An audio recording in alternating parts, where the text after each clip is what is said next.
Social democratic party of India की जानिब से ये मुल्क गिर सतह पर जो है एक एहतजाज मुनज़्ज़म किया गया है, जो हमने नांदेड़ में भी कलेक्टर ऑफिस पे किया है।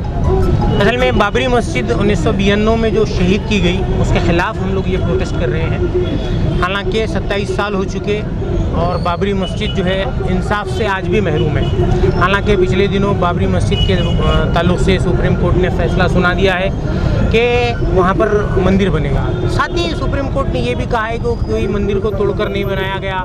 वहाँ पे 1949 में ज़बरदस्ती मूर्तियाँ रखी गई, 1992 में ज़बरदस्ती गैरकानूनी तरीके से उसको तोड़ा गया।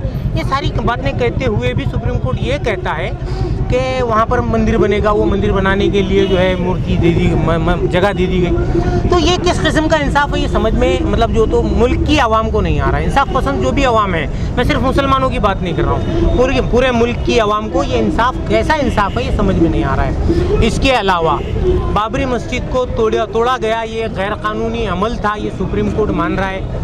लेकिन वो जो 68 लोग जिनके ऊपर लिबरहन कमीशन ने इल्ज़ाम रखा है कि ये लोग उसके मुजरिम हैं, तो उन लोगों को आज तक जो है तो कोई सज़ा नहीं हुई, उनके ऊपर कोई कार्रवाई नहीं हुई।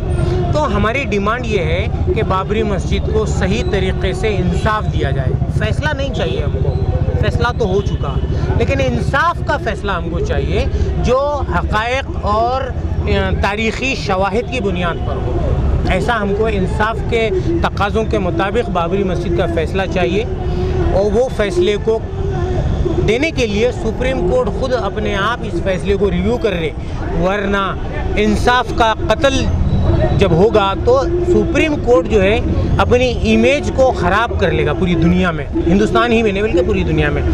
दूसरी एक डिमांड हमारी ये है कि वो जो 68 लोगों के ऊपर इल्ज़ाम है कि उन्होंने बाबरी मस्जिद को शहीद किया गया, उनको जल्द से जल्द कार्रवाई करके उनको जो है सख्त से सख्त सज़ाएं दी जाए।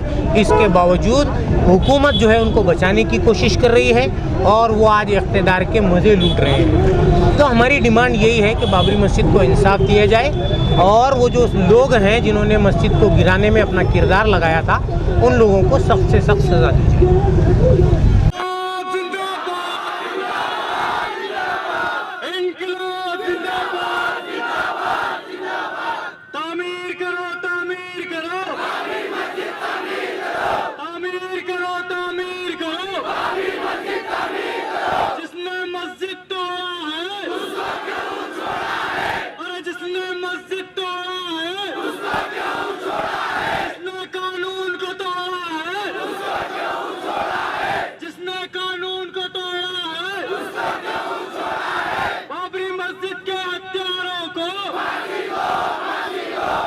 नाने उर्दू न्यूज़ यूट्यूब चैनल को सब्सक्राइब जरूर करें और बेल आइकन को क्लिक करें। बेल आइकन को क्लिक करने से होगा ये कि आपको लेटेस्ट न्यूज़ अपडेट की नोटिफिकेशन मिलती रहेगी।